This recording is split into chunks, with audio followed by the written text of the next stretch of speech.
भय नमो नमः। जय श्री राम। सज्जनों, आज हम होलिका दहन की चर्चा कर रहे हैं। इस वर्ष यह होलिका पर्व जो है 6 मार्च एवं 7 मार्च को पड़ रहा है। बड़ी भ्रामक स्थिति है, इसलिए इसको आप लोग ध्यान पूर्वक से सुन करके समझ करके करने की कोशिश करें, जिससे दोष भी ना लगे और अपने पर्व का निर्वहन भी हो जाए, परंपरा भी अपनी बची रहे। तो शास्त्र का स्पष्ट निर्देश है, भद्रायां द्वे ना कर्तव्ये श्रावणी फाल्गुनी तथा श्रावणी नृपतम हंति ग्रामम दहति फाल्गुनी। तो भद्रा में ये 2 काम कभी नहीं करना चाहिए। श्रावणी तो रक्षाबंधन को कहते हैं और जो फाल्गुनी है इसी को कोई वारुणी या हुताशनी नाम से भी जानते हैं।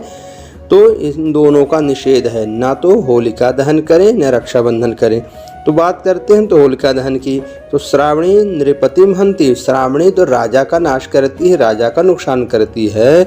लेकिन जो फाल्गुनी अर्थात होलिका दहन है, ग्रामम दहति फाल्गुनी, ये तो पूरे गांव का ही विनाश करती। मतलब गांव में कई प्रकार की अनिष्ट आशंकाएं, उपद्रव, परेशानियां होने लगती हैं। इसलिए क्या करें कि हम इन दोषों से बच भी जाएं और अपने परंपरा का निर्वहन भी कर लें। पंचांगों में पूर्णिमा जो है 6 तारीख को प्रारंभ हो जाएगी शाम को 4 बजे से। तो नियमतः यह है कि होलिका का दहन पूर्णिमा में ही होता है। चतुर्दशी, भद्रा और प्रतिपदा ये तीनों होलिका के लिए निषेध हैं। लेकिन जब ऐसी स्थितियां आ जाएं कि भद्रा लग जाए तो भद्रा में तो भूल करके भी होलिका दहन नहीं करना चाहिए। तो इसलिए अगर आपको 6 तारीख को होलिका दहन करना है तो भद्रा समाप्ति के बाद करें। भद्रा का समापन हो रहा है रात्रि 4:56 पर, मतलब वह 7 तारीख ही कहलाएगी। रात 12 बजे के बाद तारीख बदल जाती है, उस हिसाब से वो 7 की सुबह 4:56 कहलाएगी। और बहुत आवश्यक स्थिति में शास्त्र का ही आदेश है कि भद्रा का मुख त्याज्य करना चाहिए। उसका जो पूंछ है वह दोष कारक नहीं होता है। तो जो भद्रा का पुंछ काल है, यानी पूंछ का जो समय है वो है रात्रि शेष, मतलब वह 7 तारीख लग जाएगी। रात्रि 12:25 से लेकर के 1:43 तक ये भद्रा की पूंछ रहेगी। तो पूंछ में अगर होलिका दहन करते हैं तो यह दोष कारक नहीं होती है। तो इन सभी बातों से हम हट करके जो शास्त्र का आदेश है, मदन रत्न ग्रंथ, भविष्य पुराण और पुराण समुच्चय में इनके विषय में बहुत ही सुंदर बात कही गई है। और नारद जी ने भी यह बात कही है कि प्रदोष व्यापनी चेत सदा यदा पूर्व दिने तदा भद्रा मुखम वर्जित्वा होलिकायाः प्रदीपनम। यदि 2 दिन पूर्णिमा पड़ रही हो और प्रथम दिन पूरी तरह से भद्रा व्याप्त हो तो उस स्थिति में हमको दूसरे दिन की पूर्णिमा को ग्रहण करना चाहिए। लेकिन दिन में होलिका दहन का निषेध है, इसलिए इसको कहा गया है प्रदोष काले होलिका दहनम कुर्यात्।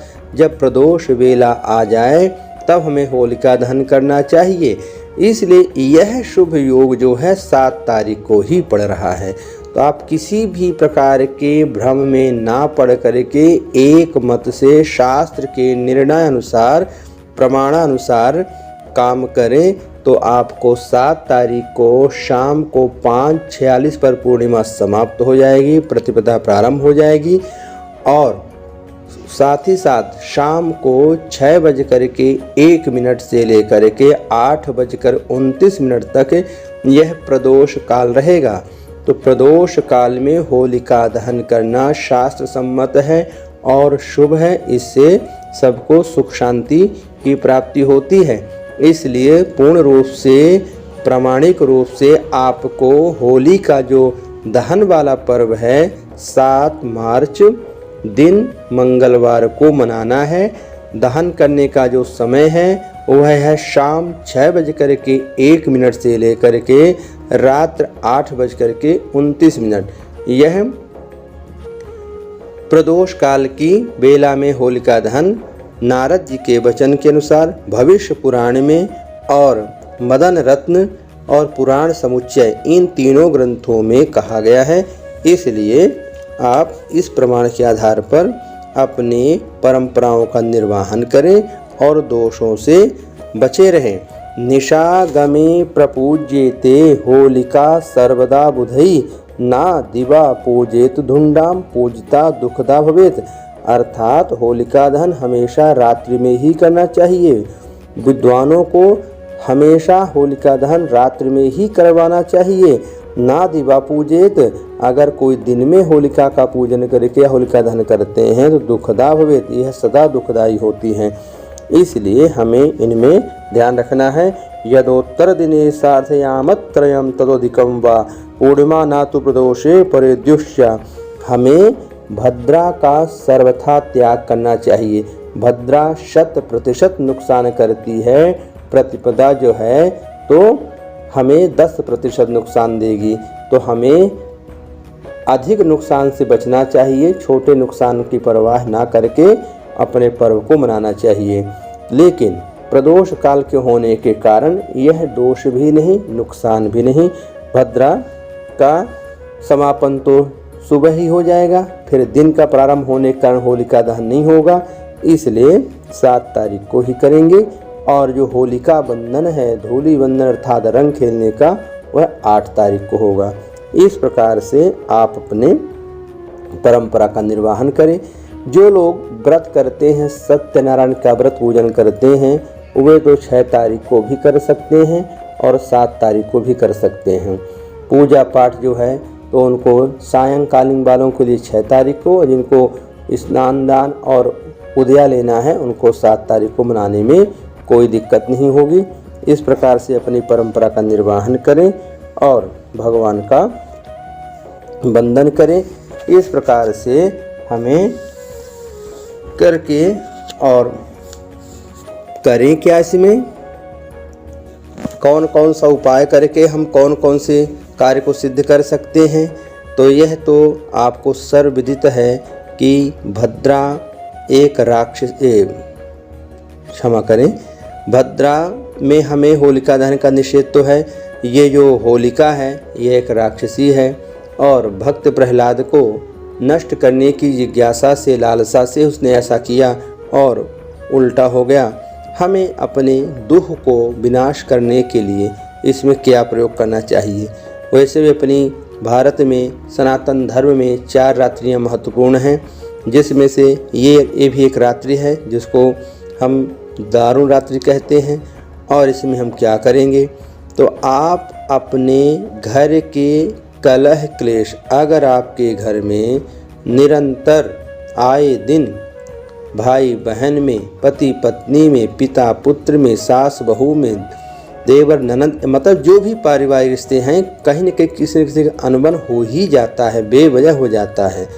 तो ऐसे अवसर पर आप क्या करेंगे, आप सीधे सीधे एक नारियल काले कपड़े में रख करके और उसी में जो जो व्यक्ति हैं जिनका आपस में मतभेद रहता है तो उनके नाम भोजपत्र में लिख करके और उस भोजपत्र में काली तिल पीला सरसों लपेट करके उस नारियल के साथ रखें।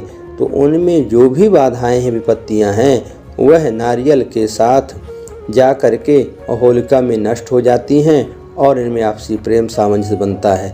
तो सीधा सीधा काले कपड़े में नारियल रखें, भोजपत्र उनका नाम लिख करके और उसमें काली तिल सरसों डाल करके नारियल के साथ कपड़े में बांध लें और पूरे घर में उतार करके, और जिन जिन में ऐसी विवाद की स्थिति, कलह की स्थिति होती है, उनके सिर से उतार करके उसको होलिका में डाल दें। इस प्रयोग से आप अपने घर के पारिवारिक वातावरण को शांत करने में सफल हो जाएंगे।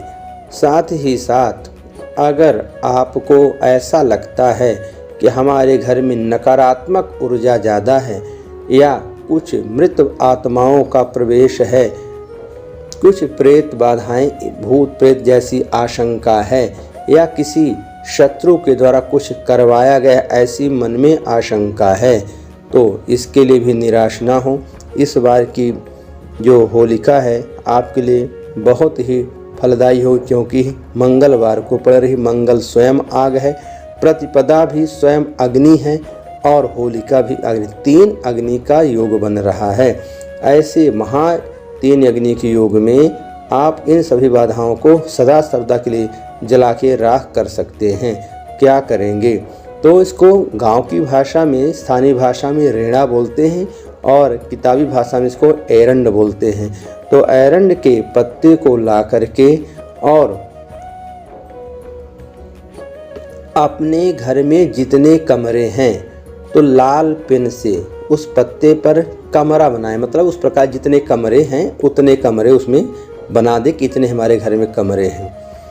और उन कमरों में 1 2 3 4 अंक लिख दें कि हमारे पास 5 कमरे हैं, तो 5 आपने खाने बनाए हैं और 1 2 5 लिख दिए।